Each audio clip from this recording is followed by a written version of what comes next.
बिस्मिल्लाहिर्रहमानिर्रहीम। तो अब जो है हम ऑडिटिंग में यानी फुल पॉपुलेशन के लिए जो था सैम्पलिंग को हम चेक कर रहे थे, उसको हमने फार्मूला भी देखा और एक एग्जांपल भी थी। कंटिन्यू करते हैं वहीं से।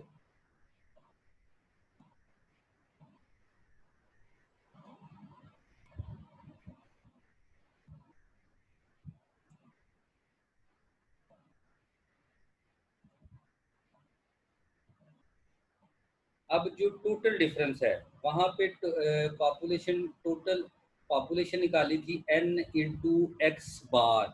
अब यहाँ पे जो है टोटल डिफरेंस के लिए जो है कॉन्फिडेंस इंटरवल हम फाइंड कर, पहले पॉपुलेशन के लिए फाइंड किया था, अब टोटल डिफरेंस के लिए जो है उस कॉन्फिडेंस इंटरवल को फाइंड कर रहे हैं। टोटल पॉपुलेशन के लिए, अब टोटल डिफरेंस के लिए।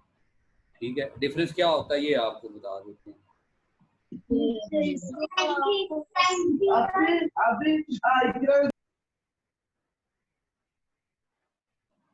Point estimate for the population size n, total difference is equal to this, where the average difference, ये d बार लिखा हुआ है, बार का मतलब है average, where d bar is di, उनको ऐड कर दिया, ये di लिखा हुआ है, i फ्रॉम 1 to n। तो वो जितने आपने जो सैंपल्स बनाए हैं, और उनसे जो आपकी ऑर्डर्ड वैल्यू कैलकुलेट हुई है, तो अब देखिएगा ये D1 जो है डिफरेंस, उनका डिफरेंस है ordered value minus original value. आपके पास एक ओरिजिनल वैल्यू आती है, उसके बाद आप ऑर्डर्ड करते हैं, ऑर्डर्ड करने के बाद ओरिजिनल वैल्यू में और ऑर्डर्ड में फ़र्क आ जाता है। ठीक है, तो वो जो डिफरेंस है उसको DI कह दिया। तो अब वो जितना डिफरेंस आएगा, जितने सैंपल्स हैं उसके लिहाज से आप तमाम डिफरेंसेस को ऐड करेंगे और जितने डिफरेंसेस होंगे उनसे डिवाइड कर देंगे, तो जो जवाब आएगा वो एवरेज डिफरेंस होगा, और उसको कैपिटल N से मल्टीप्लाई कर देंगे तो वो हमारे पास टोटल डिफरेंस हो जाएगा। क्या हो जाएगा? टोटल डिफरेंस हो जाएगा।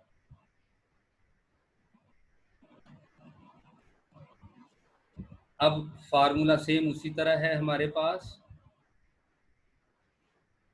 n है उसको d से मल्टीप्लाई कर देना है, फिर n को मल्टीप्लाई करना है t अल्फा बाई 2 से।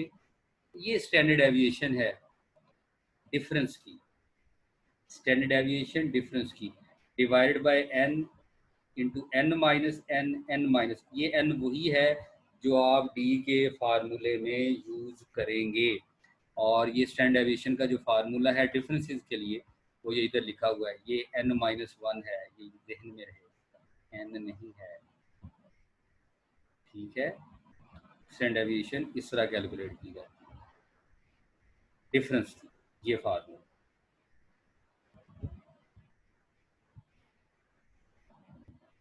तो ये उसी तरह n इंटू डी, यानी पॉपुलेशन, फ़र्क क्या आया है, इधर n आया है, इधर n आया है, वो जो फार्मूले थे हमारे, और यहाँ पे इस फैक्टर था ये वाला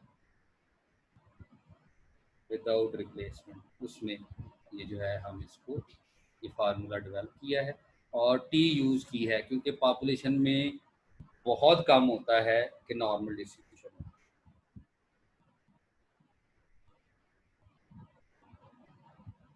हो। नेक्स्ट देखते हैं जी।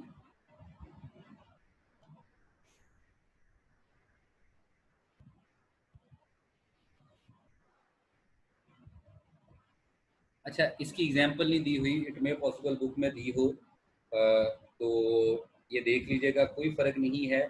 तो एन की वो यहाँ पर मीन की जगह यहाँ पे डिफरेंस यूज़ किया होगा। ठीक है, तो मैं अभी देखूंगा बुक में, अगर कोई एग्जांपल मिल गई ठीक है, नेक्स्ट टाइम देख लेंगे, या ज़रूरत पड़ी, ज़्यादा अर्जेंट हुआ ग्रुप में पूछ लीजिएगा।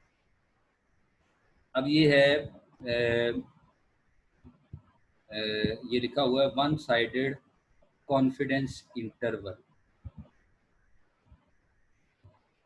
मैं थोड़ा सा अब ना वो बताना पड़ेगा, तो मैं बोर्ड पे आता हूँ, बोर्ड शेयर करता हूँ आपसे।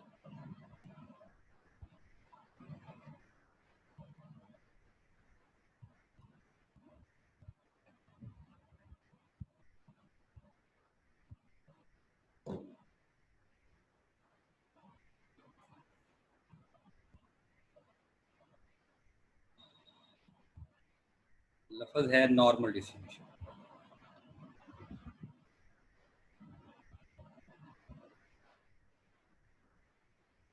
चलें, आपकी जो गिला है वो भी शायद इससे दूर हो जाए। आगे पूरे स्पेलिंग नॉर्मल डिस्ट्रीब्यूशन जो है वो क्या चीज़ है? जो प्रोबेबिलिटी डिस्ट्रीब्यूशंस हैं उससे मिलती जुलती बाइनोमियल हो गई, पॉइज़न हो गई डिस्ट्रीब्यूशन, ये सारी की सारी जो हैं डिस्क्रीट डाटा के लिए हुआ करती है। डिस्क्रीट डाटा जब हम स्पेसिफिकली हर चीज़ को अलग अलग कर सके हों, उसको अलग अलग करके देख सकते हैं। ठीक है, रेत के ज़र्रे हैं, बेशक जो मर्ज़ी हो जाए, जितने मर्ज़ी बारीक हों, लेकिन उनको अलग अलग देखा जा सकता है, वो अलग किए जा सकते हैं। लेकिन ये जो बोर्ड है, चिप बोर्ड है या कह लें कि कपड़ा है या जो भी चीज़ है, उसमें हर एक चीज़ को, हर एक पॉइंट को अलग अलग करके नहीं देखा जा सकता। तो वहाँ पे वो कलेक्टिवली देखा जाता है, इकट्ठा देखा जाता है। इस वजह से उसको कंटिन्यूस बोलते हैं, कंटिन्यूस डिस्ट्रीब्यूशन बोलते हैं। तो कंटिन्यूस डिस्ट्रीब्यूशन में ये होता है, जैसे मैं मिसाल देता हूँ, जैसे नेचुरल नंबर में हमें पता है 1 के बाद 2 आता है, 2 के बाद 3 आता है, 3 के बाद 4 आता है।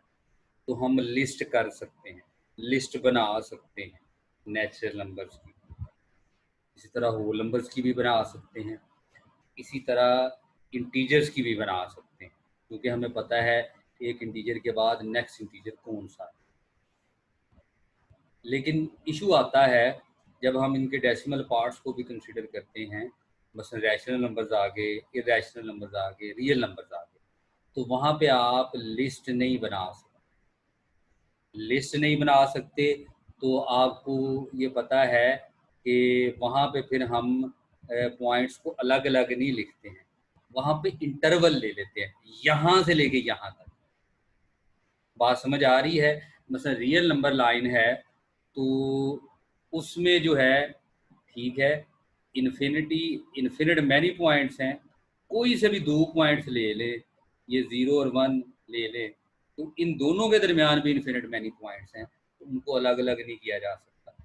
तो फिर हम क्या करते हैं, ये माइनस इन्फिनिटी से इन्फिनिटी तक होते हैं, तो हम एक इंटरवल ले लेते हैं कि सपोज यहाँ से लेके यहाँ तक जो हैं, ये जो नंबर्स हैं हम उनको यूज़ करेंगे, ये -2 to 2 कर दें, तो इसको इंटरवल नोटेशंस में लिख देते हैं। -2 वो क्लोज है, ओपन है, वो एक अलग बहस है, हम उसमें नहीं जा रहे, तो हम एक इंटरवल की शक्ल में लिख देते हैं।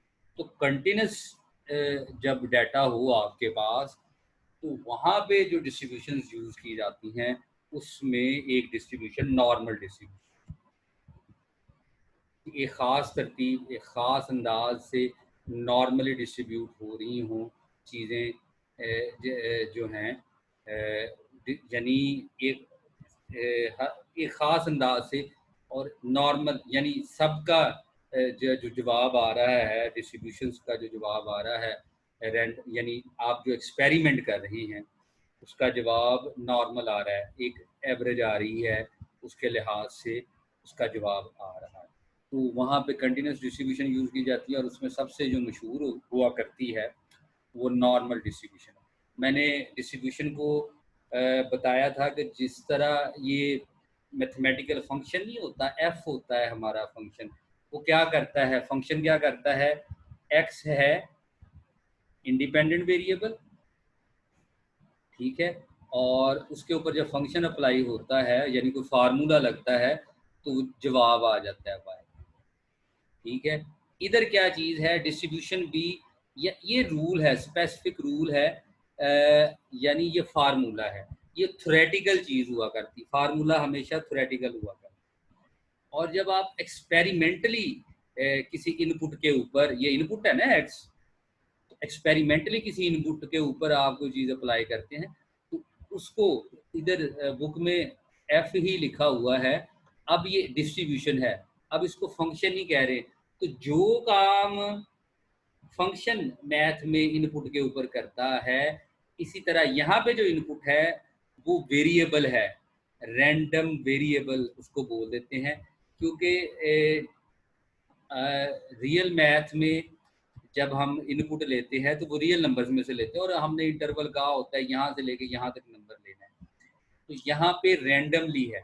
रैंडमली का क्या मतलब है? अपनी मर्जी है, उठा लेंगे, उठाया, उसके ऊपर अब एक्सपेरिमेंट कर रहे हैं, ठीक है।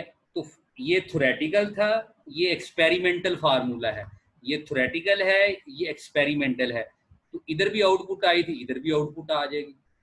तो यहाँ पे फंक्शन क्या देते थे, यहाँ पे डिस्ट्रीब्यूशन क्या देते थे। अब फंक्शन जो काम फंक्शन कर रहा है मैथ के अंदर, रियल मैथ के अंदर, ठीक है, वो ही काम डिस्ट्रीब्यूशन कर रही है एक्सपेरिमेंटल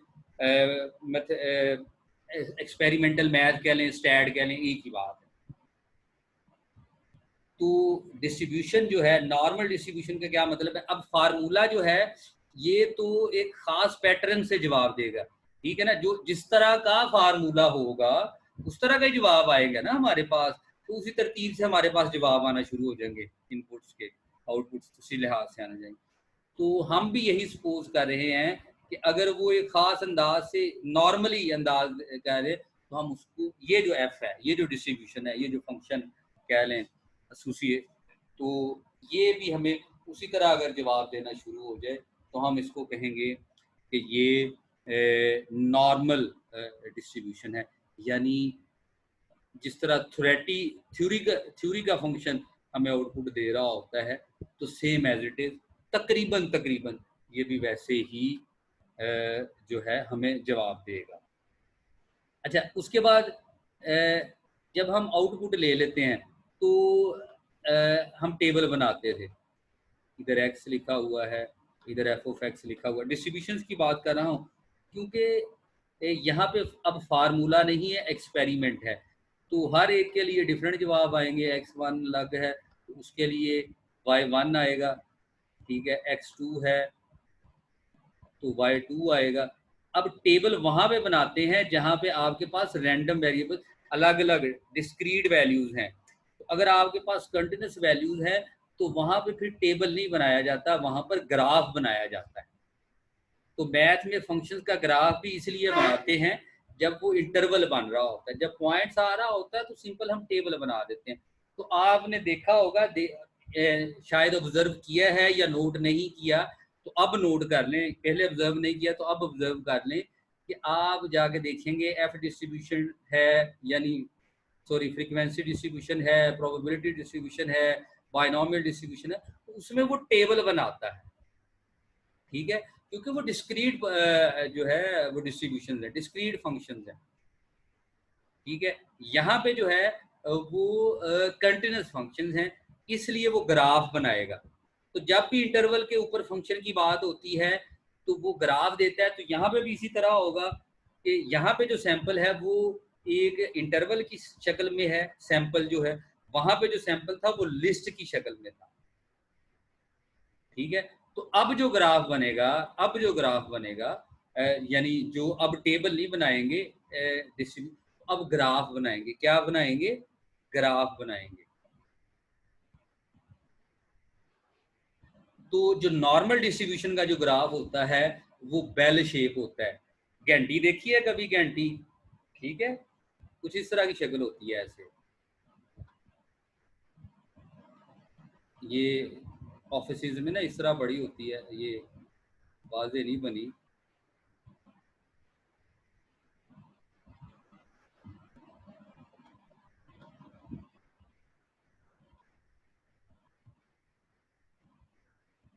कोशिश कर रहा हूँ।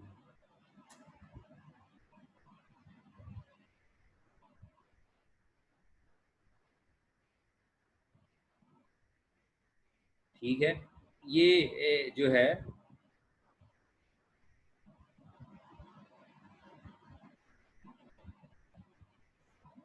इसका जो बिल्कुल सेंटर है वो वहाँ पे जो पीक है, जो मैक्सिमम पीक है, हम कहते हैं कि जो सैंपल है जिसकी नॉर्मल डिस्ट्रीब्यूशन का आपने ग्राफ बनाया है, तो इसकी जो सैंपल है, जो मीन है, तो बिल्कुल यहाँ पे आएगी, बिल्कुल पीक के ऊपर आएगी, ठीक है। और जो आधी वैल्यू उसके इस साइड पे प्लेस होंगी और आधी वैल्यूज जो हैं इस साइड पे।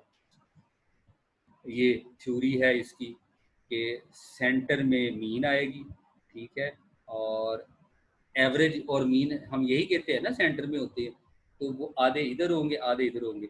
ये एफ ऑफ एक्स है आपके पास, यानी वो जो डिस्ट्रीब्यूशन है, एक्सपेरिमेंट्स हैं जो एक्स की वैल्यूज के ऊपर लग रहे हैं। एक्स रैंडम वेरिएबल है, रैंडम वेरिएबल से मुराद क्या है, तो वहाँ पे मैथ्स में वेरिएबल है, यहाँ पे रैंडम वेरिएबल है, यानी एक्सपेरिमेंटल चीज़ें जब एसोसिएट हो जाएंगी तो लफ्ज़ रैंडम यूज़ कर दिया है, और जब आउटपुट के लिए यूज़ करेंगे तो वहाँ पे डिस्ट्रीब्यूशन का लफ्ज़ यूज़ करेंगे इंस्टेड ऑफ फंक्शन।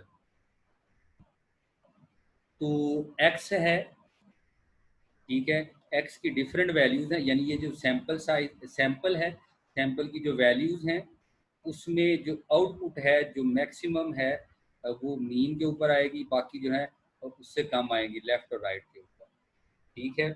और इसको प्लस इन्फिनिटी कह देते हैं, इसको एग्जैक्ट मुझे याद नहीं है, ठीक है। ये ज़ीरो है, ये याद रखिएगा ग्राफ यहाँ पे जो है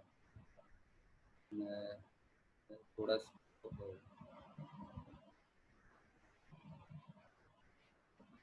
अब नॉर्मल डिस्ट्रीब्यूशन है, उसको ट्रांसफॉर्मेशन लगाकर जी में कन्वर्ट कर, ठीक है। तो यहाँ पे जो है ये जो सेंटर है ये मीन होता है, तो जब आप उसको जी में कन्वर्ट करते हैं तो ये ज़ीरो आ जाता है, और इधर जो वेरिएशन आती है ये स्टैंडर्ड डेविएशन के लिहाज से आती है, और इसकी वैल्यू मैक्सिमम हो जाती है, इधर मेरा ख्याल है 4 तक जाती है। एंड पे ना वो फिर ग्राफ इस तरह कर देता है, जाती तो इन्फिनिटी की तरफ है, ग्राफ इस तरह कर देता है, टच नहीं करता साथ ऐसे, ठीक है। और ये 4 के करीब जाके ना ये तकरीबन जो है एक्स एक्सिस की लाइन होती है उसको टच कर रहा होता है। तो कॉन्फिडेंस इंटरवल हम लेते हैं, तो अब ये दो साइड्स हैं, एक ज़ीरो के लेफ्ट राइट साइड जी के हवाले से, और मीन के हवाले से अगर बात करेंगे तो मीन के राइट साइड पे, तो एक मीन के राइट साइड पे एक साइड बनती है और एक मीन के लेफ्ट। अगर नॉर्मली डिस्ट्रीब्यूटेड है तो हम यूजुअली ये करते हैं कि वो जो हमारे पास कॉन्फिडेंस लेवल है अल्फ़ा, जो अल्फ़ा की वैल्यू है उसको आधा कर लेते हैं, और आधा करके वो आधी वैल्यू इधर हम प्लॉट कर लेते हैं, ये अल्फ़ा बाई 2 इधर आ गया, ठीक है, और अल्फ़ा बाई 2 इधर आ गया। ये मेरा ख्याल है टोटल 1 होता है, तो ये पॉइंट आई डोंट नो, ये 0.5 पॉइंट इस तरह कुछ है, इस वक्त जहन में नहीं है, मेरा भी रिवाइज करने वाला है, देखने वाला है, लेकिन जो बेसिक कंसेप्ट है वो यही है कि अल्फ़ा बाई 2 इधर आ जाता है, अल्फ़ा बाई 2 इधर आ जाता है, तो ये आधा आधा डिवाइड कर दिया जाता है, ठीक है। ये हमें एरर है कह देते हैं, और इसके बाद हम यहाँ से वैल्यूज़ कैलकुलेट कर सकते हैं। मैं जस्ट ये बताना चाह रहा हूँ कि यहाँ पे एक ग्राफ बनाया होता है बेल शेप में ऐसे, और तकरीबन इधर आके एसिम्प्टोटिक सा हो जाता है एंड के ऊपर। एसिम्प्टोटिक सा मुराद है कि साथ साथ चलता है, लग रहा होता है कि इसको टच कर रहा है लेकिन टच नहीं कर रहा, के साथ ही उससे पैरेलल चल रहा होता है, इन्फिनिटी की तरफ जा रहा होता है। तो टू साइडेड में क्या करते हैं कि जो अल्फ़ा होता है उसको आधा करके इधर वैल्यू निकाल लेते हैं, और इधर वैल्यू जी की निकाल के जो है जी की वैल्यू जो है टेबल से कैलकुलेट करके, तो हम उसको जो है वो एरर कह देते हैं। ये कॉन्फिडेंस इंटरवल कॉन्फिडेंस लेवल आ गया हमारा 95%, 99, जितना भी हम जो है डिसाइड करें। इसको टू टेल कहते हैं, जिसमें अल्फ़ा की वैल्यू हाफ करके दोनों साइड। यूजुअली कई दफ़ा हमारे पास इस तरह होता है कि हम अल्फ़ा को वन साइडेड लेते हैं, या लेफ़्ट साइड पे लेते हैं या राइट साइड पे लेते हैं। वहाँ पे एग्जांपल्स भी हैं, आसान सी हैं एग्जांपल्स, कम से कम अल्लाह के बंदो जाके किताब खोलो देखो तो सही, ताकि अंदाज़ा हो कि आप लोग कर क्या रहे हैं, तो आपको अंदाज़ा होगा तो कुछ समझ आएगी, ठीक है। तो वहाँ पे जाके कई दफ़ा हम जो है वन साइड यूज़ करते हैं, तो फिर अल्फ़ा बाई 2 नहीं यूज़ करते, पूरे का पूरा अल्फ़ा यूज़ करते हैं, ठीक है। अगर हम वन साइड जाएंगे तो फिर पूरे का पूरा अल्फ़ा यूज़ नहीं करेंगे, ठीक है, तो पूरे का पूरा अल्फ़ा सॉरी उसको अल्फ़ा को हाफ नहीं करेंगे, तो अगर लेफ्ट साइड पे है तो लेफ्ट साइड पे अल्फ़ा लगा देंगे, ठीक है, वन साइडेड है लेफ्ट साइड पे। और अगर वन जो है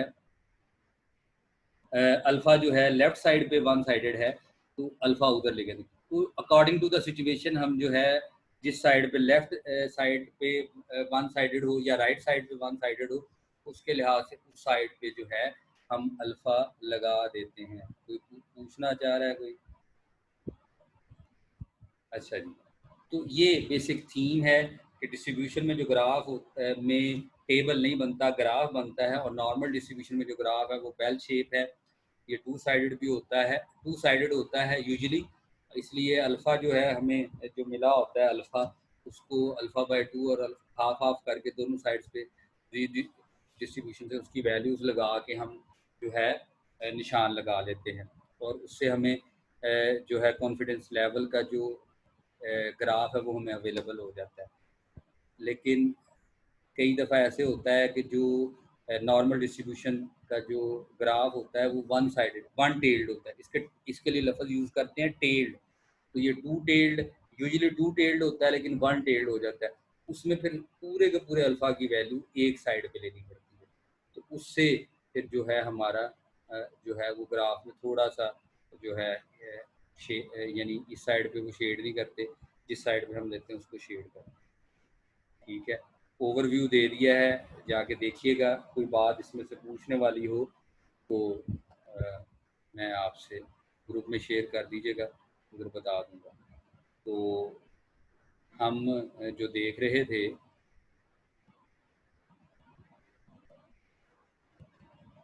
वो देख रहे थे कि वन साइडेड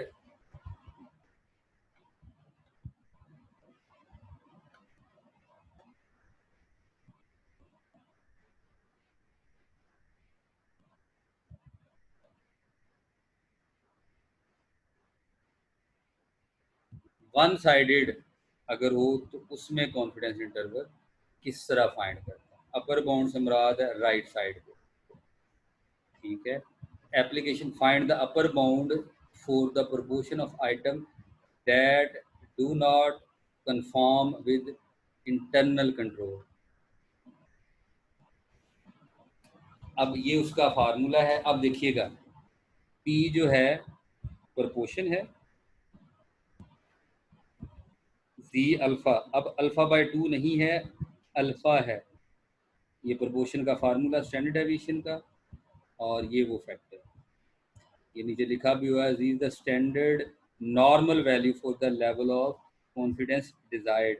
अब अल्फा बाय टू नहीं है, वन साइडेड होने की वजह से अपर बाउंड है तो प्लस आया, लोअर बाउंड का लफ्ज आएगा तो माइनस आएगा। n is the sample size, capital N is the population size. जी,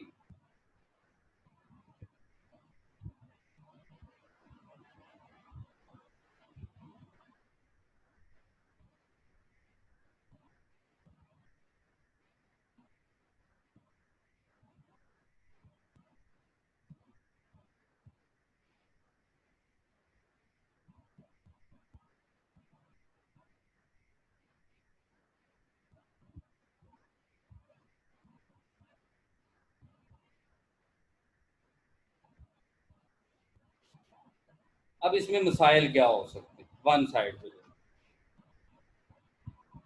जो अभी तक हमने बातें की हैं उसमें क्या हमारे पास मसाइल आ सकते? इथिकल इशू से मुराद थोरेटिकली हम ठीक हैं, ठीक है, मसलन मैं मिसाल देता हूँ कि जो हमारे यहाँ जो कह लें जो सतर है मर्दों के लिए आम तौर पे वो घुटनों से लेके नाफ तक है ना सुबह, ठीक है। तो टेक्निकली इससे घुटनों से नीचे वाली जगह और नाव से ऊपर वाली जगह मर्द जो है कवर ना भी करे तो उसके ऊपर कोई गुनाह नहीं है, लेकिन इखलाकी जिम्मेदारी यही है कि वो मुनासिब लिबास पहने जिससे लोगों को हेजिटेशन ना हो या उसको देखकर उनको कोई शर्मिंदगी महसूस ना हो। ठीक है, तो टेक्निकली हमने कैलकुलेशंस कर ली हैं, लेकिन इथिकल इश्यूज जो हैं, मॉरली जो है, जिनको हमें मद्देनज़र रखना चाहिए। एक बंदा माड़ा है या उसके कपड़े फट गए हैं, ठीक है, उसको तो हम कह सकते हैं जो कि वो जी इस तरह फटे पुराने कपड़ों के साथ फिर सकता है। जिनके साथ इस तरह के मसाइल नहीं हैं, तो हम भी हमारे मुआशरे के अंदर जो है इस बात को पूरा समझा जाता है कि ज़्यादा, खैर आजकल तो वैसे ट्रेंड बन गया निकरें पहन के लड़के घूम फिर रहे हैं, गर्मी होती है। हाँ, ठीक है, तो वो बेचारों के जो मसाइल हैं उनका अब जो सलूशन है वो अवेलेबल नहीं होता, तो वो फिर इस तरह की हरकतें करते हैं। बहरहाल, तो जो इथिकल इश्यूज हैं उनसे मुराद ये है कि इखलाकी, टेक्निकली थ्योरेटिकली तो हमने चीज़ें कैलकुलेट कर ली और हम अपनी जगह पे ठीक हैं, लेकिन फिर भी जो हैं जिन चीज़ों को हमें मद्देनज़र रखना चाहिए कि इथिकल इश्यूज क्या आ सकते हैं। कॉन्फिडेंस इंटरवल एस्टिमेट के अंदर वो रिफ्लेक्ट कर रहा होता है सैम्पलिंग एरर, एरर मौजूद होता है, लिहाजा आपने हार्ड लाइन नहीं लेनी है, बहुत ज़्यादा स्ट्रिक्ट लाइन नहीं लेनी है।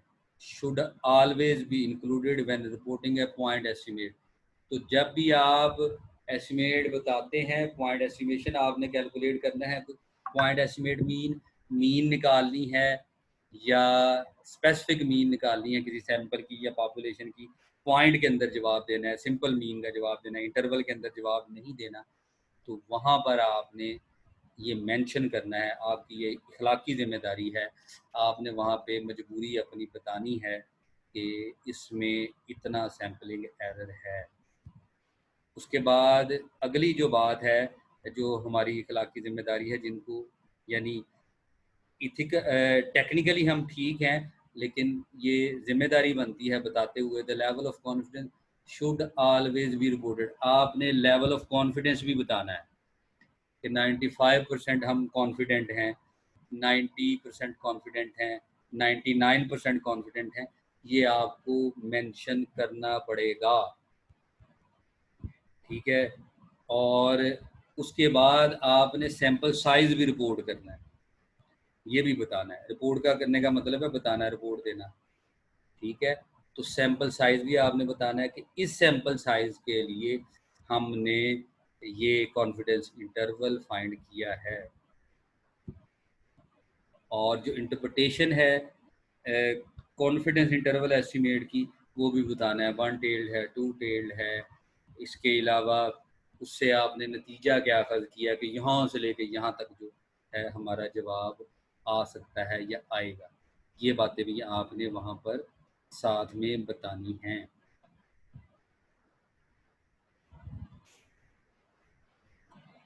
तो पूरे चैप्टर में जो है हमारा जो टॉपिक्स थे वो ऑलमोस्ट डन हो गए हैं, कंप्लीट हो गए हैं।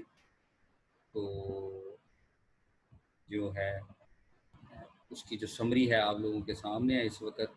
Introduce the concept of confidence interval, इस चैप्टर के अंदर हमने कॉन्फिडेंस इंटरवल का जो कंसेप्ट था उसको स्टडी किया, उसको देखा, वो इसमें आया। उसमें पॉइंट एस्टिमेट्स थे, मतलब मीन जो है, जो मीन निकल आती है वो एक पॉइंट आता है ना, तो वो इंटरवल तो नहीं ना होता, सिंगल वैल्यू को पॉइंट एस्टिमेट बोलते हैं।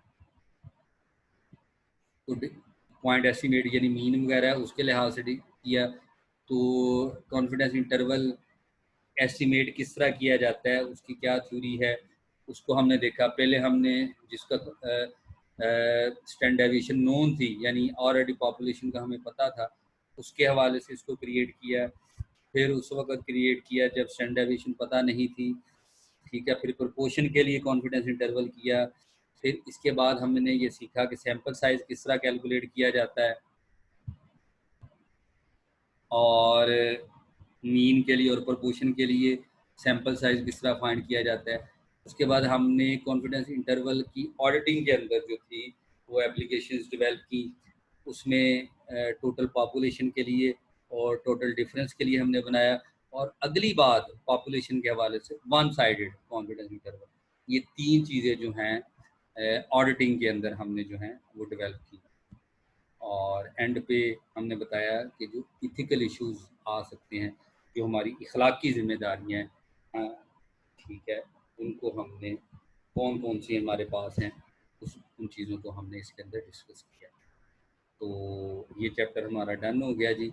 नेक्स्ट टाइम से हम नेक्स्ट चैप्टर स्टार्ट करेंगे। तो कोई बात इसकी एक्सरसाइज के जो क्वेश्चंस हैं, पहले एग्जांपल्स जो हैं वो देखनी है। तो ये होम असाइनमेंट है, होम असाइनमेंट है। आप लोगों ने ये करके नेक्स्ट संडे से पहले पहले, जो एग्जांपल्स की बात कर रहा हूँ, एक्सरसाइज की नहीं,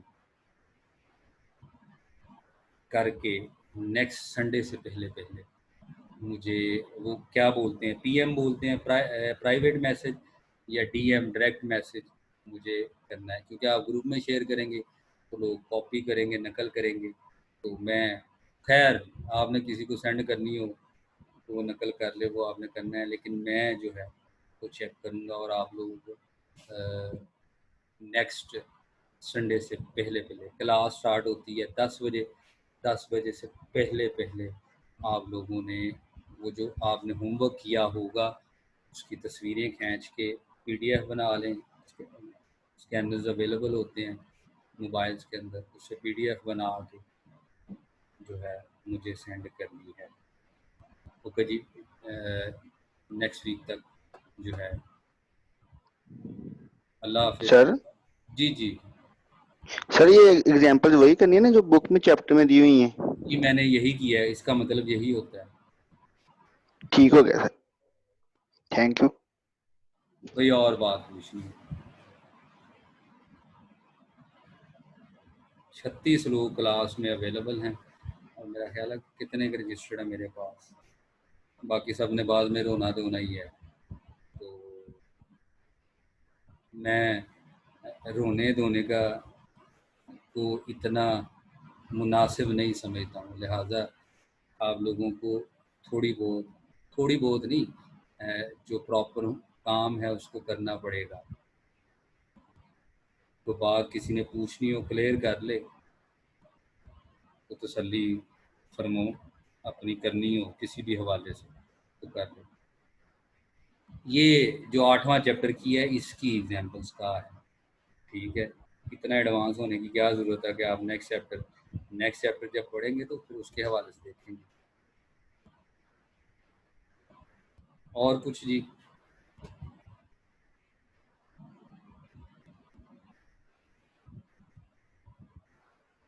ओके जी, अल्लाह हाफिज़।